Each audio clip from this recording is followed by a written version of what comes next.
하나님 말씀 요한복음 1장 14절부터 18절까지입니다. 요한복음 1장 14절에서 18절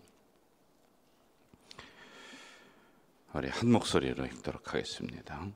말씀이 육신이 되어 우리 가운데 거하심에 우리가 그의 영광을 보니 아버지의 독생자의 영광이요 은혜와 진리가 충만하더라.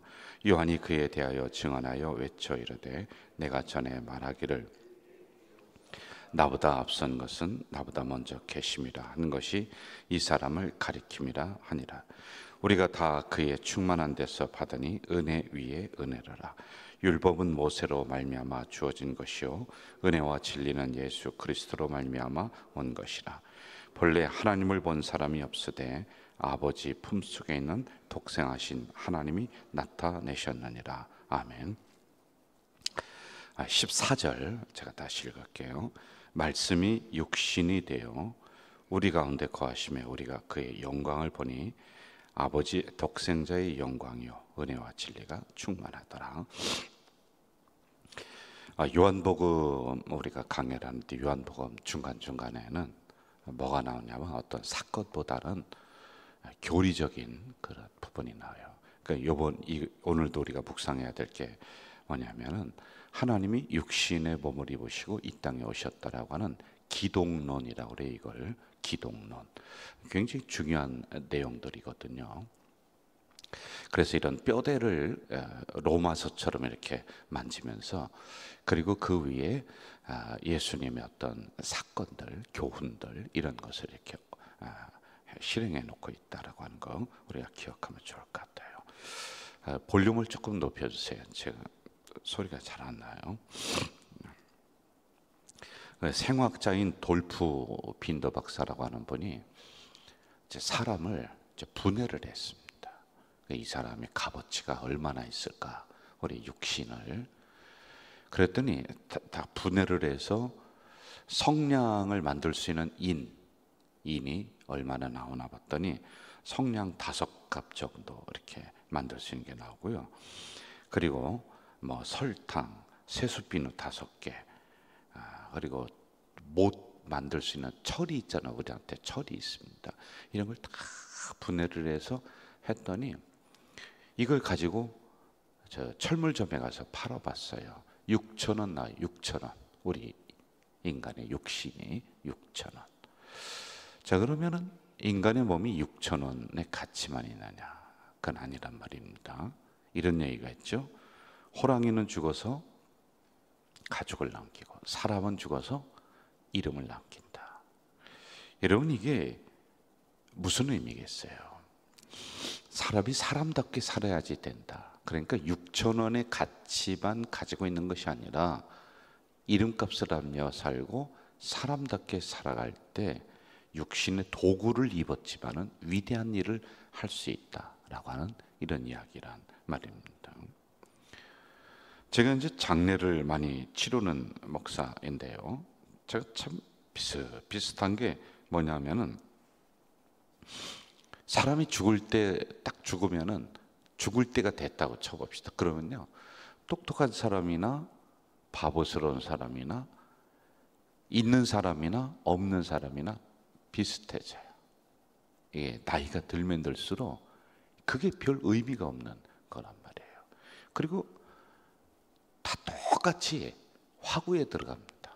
화구에 들어가면은 큰 부자는 그냥 황금이 되어서 그 육체가 나오는 게 아니라 똑같이 한 줌의 그 뼈가루로 이렇게 나오고서 그걸 안치를 합니다. 제가 그 많이 경험했잖아요.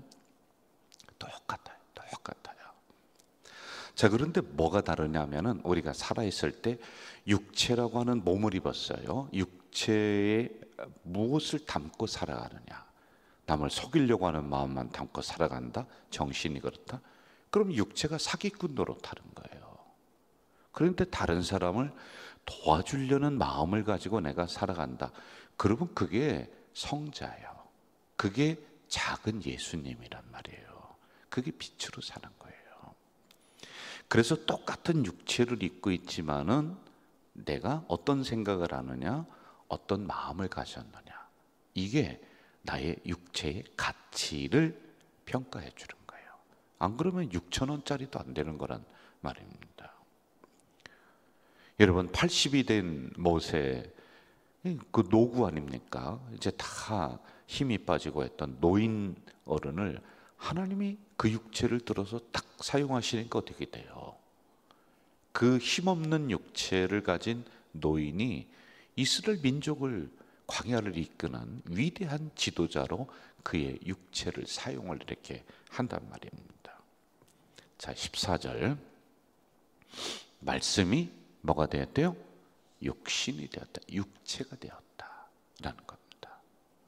예수님의 육체는 우리와 다를까요? 아니면 똑같을까요? 똑같습니다. 배고픔을 아시고 울기도 하시고, 그러니까 희노애락을 다 가지고 계신 분이에요. 그런데 그 안에 뭐가 있느냐면 생명이 있어. 그 안에 빛이 있어. 그 안에 참 진리가 있어. 말씀이 있어. 그러니까 무엇을 담아 놓느냐에 따라서 그분의 육체가 어떤 역할을 하느냐, 이게 이제 평가가 된단 말입니다. 이 말씀이 육신이 되었다는 것은 인카네이션이라고 하는데, 이걸 성육신 이렇게 얘기해요. 한번 따라해 보세요. 성육신. 성육신은 굉장히 중요한 기독론이에요. 말씀, 로고스가 육신이 된 거예요. 말씀이 육신이 되었다. 제가 성경 한 구절 읽어드릴게요. 빌립보서 2장인데, 그는 근본 하나님의 본체시나 하나님과 동등됨을 취할 것으로 여기지 아니하시고 오히려 자기를 비워 종의 형체를 가져 사람들과 같이 되었다. 사람의 모양으로 나타나셨다. 예수님이 그렇게 하셨다라고 하는 거예요. 자, 그러면 이런 질문이 가능해요. 왜 그러셨느냐? 왜 성육신? 왜 말씀이 육신이 되었느냐? 왜 하나님이 인간의 우리들의 몸을 입고 이 땅에 왜 오셨느냐? 라고 하는 거예요. 5절 한번 제가 읽어드릴게요. 5절 빛이 어둠에 비치되 어둠이 깨닫지 못하더라. 저를 보세요. 여기 보면 어둠이라고 하는 단어가 나옵니다. 그러니까 어둠이라고 하는 것은 빛을 필요로 하는 상황과 조건이에요. 그냥 있을 수는 없어요. 빛이 비춰야지 이 어둠이 물러가요. 자, 직접적으로 얘기하면은 죄가 이 땅을 다 덮고 있다는 겁니다. 그래서 이걸 해결해야지만이 되는데 이게 안 되는 거예요. 인간의 힘으로는 될 수가 없다. 하나님이 그동안에 은혜를 주셔서 간간히 이 어둠을 걷어내셨는데, 인간은 타락의 존재, 인간은 배신의 존재, 인간은 뒤통수를 치는 존재. 그래서 여러분, 인간론을 잘 알아라 이렇게 얘기했잖아요. 그래서 하나님이 은혜를 줘서 이들이 변화되는 것 같아도 다시 그 선지자를 죽이는 거야.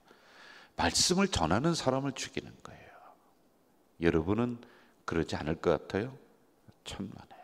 때가 되면은, 어떤 계기가 되고 어떤 상황이 되면 여러분들도 돌을 들어서 주의 종을 향해 던질 거예요. 올바른 주의 종을 향해. 또 돌을 들어서 십자가를 향해 다시 여러분도 던질 거예요. 그런 존재가 우리예요. 그래서 이걸 해결할 길이 없어요.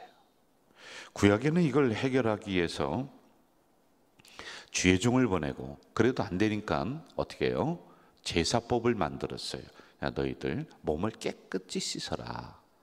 이 제사를 드릴 때 양을 잡아라. 양을 잡기가 어려운 형편에 있는 사람은 비둘기를 잡아라. 그 피를 가지고서 너희의 죄를 씻어준다. 이렇게 했습니다. 그런데 이것도 여러분 수도 없는 거예요. 비둘기 잡고 나가다가 또 죄를 짓네. 양 잡고 아이고 하나님이 내 죄를 다 씻어주셨구나 생각하고 나가다가 또 싸우고 있네. 또 사기치고 있네. 또 죄를 짓고 있는 거예요. 이게 끊임없이 반복이 되는 거예요. 야, 이거 안 되겠다. 그래서 이 어둠이라고 하는 이 세상을 향해서 하나님이 특단의 결정을 하셨어요. 요한복음 3장 16절 제가 읽어드릴게요.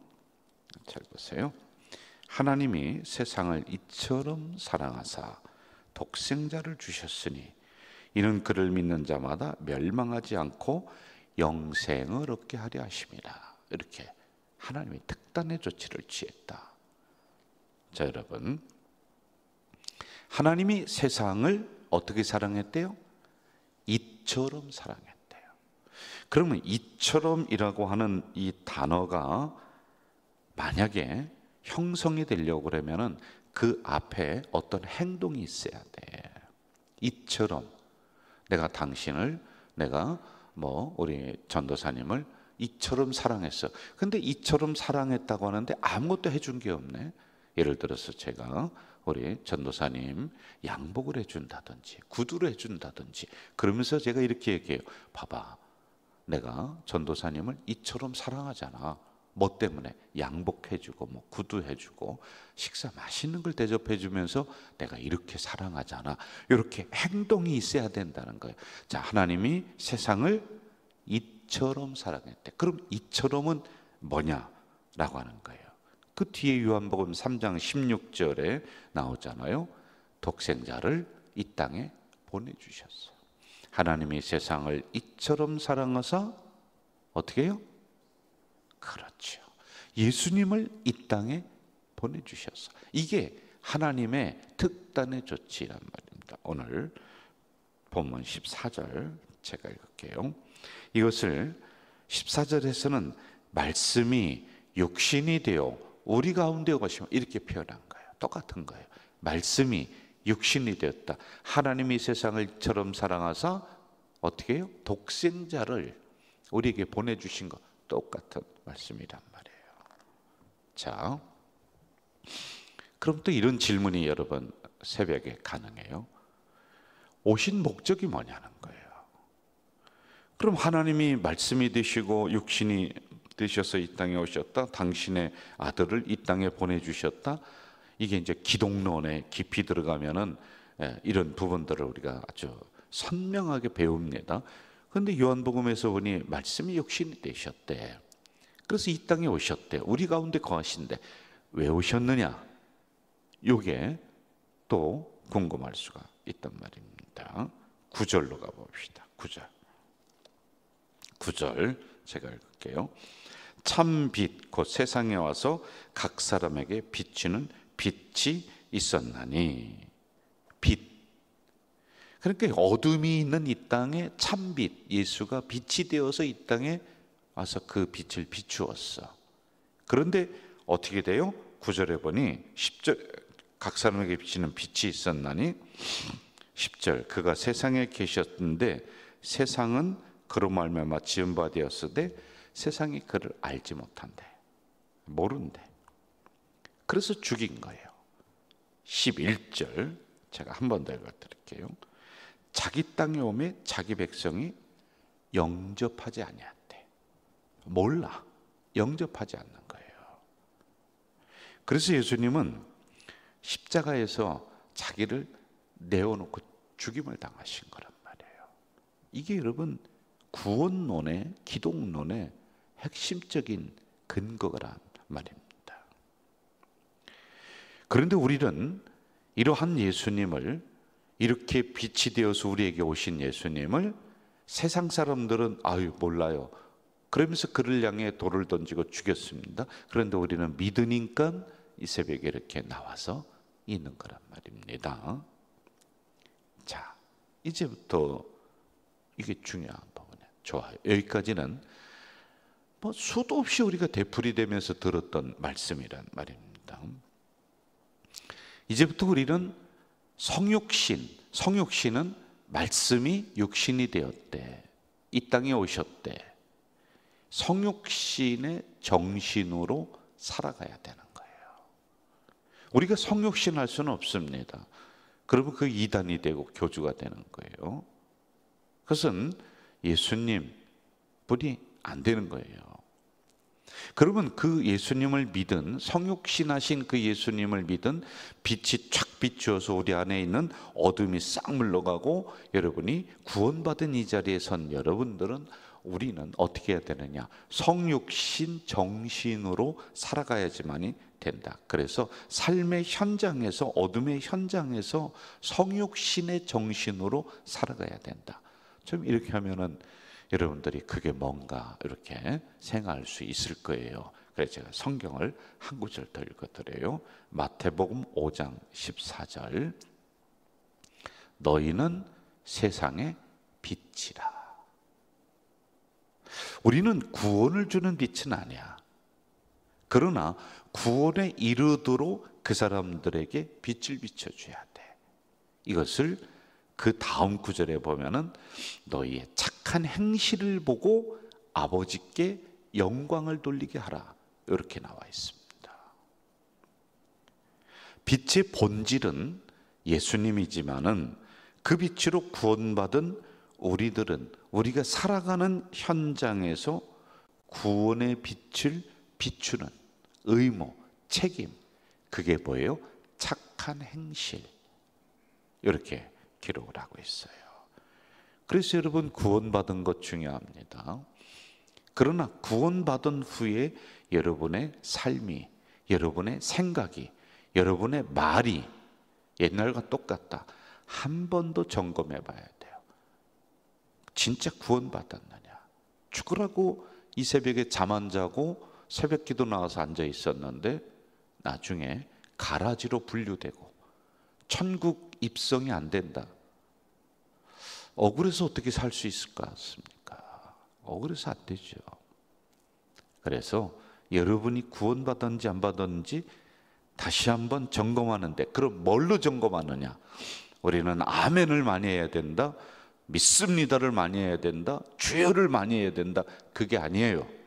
그게 아니라 너희가 살아가는 현장에서 선한 열매가 있느냐, 너희의 착한 행실을 보라고 했잖아. 착한 열매가 있느냐. 예수 믿기 전과 예수 믿은 후에 말버릇이 똑같다. 여러분, 그러면 열매가 없는 거예요. 좀 변화해야 되죠.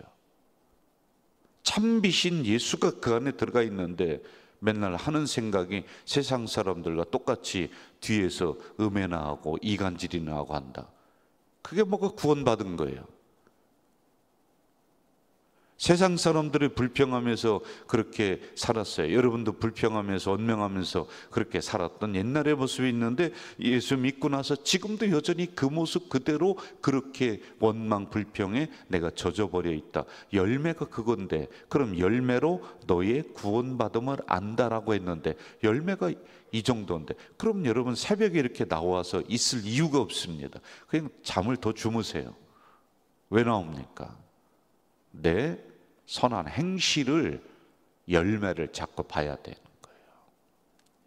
그런데 우리는 내가 그냥 구원받았습니다만을 강조하면 구원받은 줄 알아요. 그래서 주여 믿습니다만을 많이 하도록 가르쳤어요. 아멘 아멘 하면은 진짜 구원의 어떠한 증표를 주는 줄 알았어요. 그게 아니에요. 여러분의 살아가는 현장에서 햇빛을 받아서, 햇빛은 예수 그리스도의 구원의 빛이야. 햇빛을 받아서 내가 달빛 정도는 돼야지. 달빛. 그런데 그것도 안 돼. 세상 사람들이 손가락질하는 거예요. 목사님, 제가 봐도 예수 안 믿는 것 같아. 저분은 정말 다시 뜯어 고쳐야 될 사람들이 있는 거예요. 그럼 여러분, 심각한 거예요. 심각한 거예요. 평생 동안 교회 다니고 평생 동안 예수 믿었다고 하지만 예수 믿은 게 아니에요. 그러므로 진짜 햇빛이 내 안에 있다면은, 참빛이 내 안에 있다면은 내가 삶의 현장에서 적어도 달빛 정도는 나타내야 돼요. 그게 착한 행실이야, 선한 행실이야, 건강한 생각이에요. 이러한 하나님의 은혜의 빛을, 구원의 빛을 삶의 현장에서 비춰나가는 우리 성도들 되시기를 주의 이름으로 축원합니다. 사랑하시는 아버지 하나님, 이 새벽 말씀 주셨습니다. 이 말씀을 가슴에 간직하며 오늘 하루의 삶도 달빛 정도는 비추며 선한 행실로 우리 열매를 맺혀 나가는 우리 성도들 다 되도록 인도해 주시옵소서. 예수님의 이름으로 기도하옵나이다. 아멘.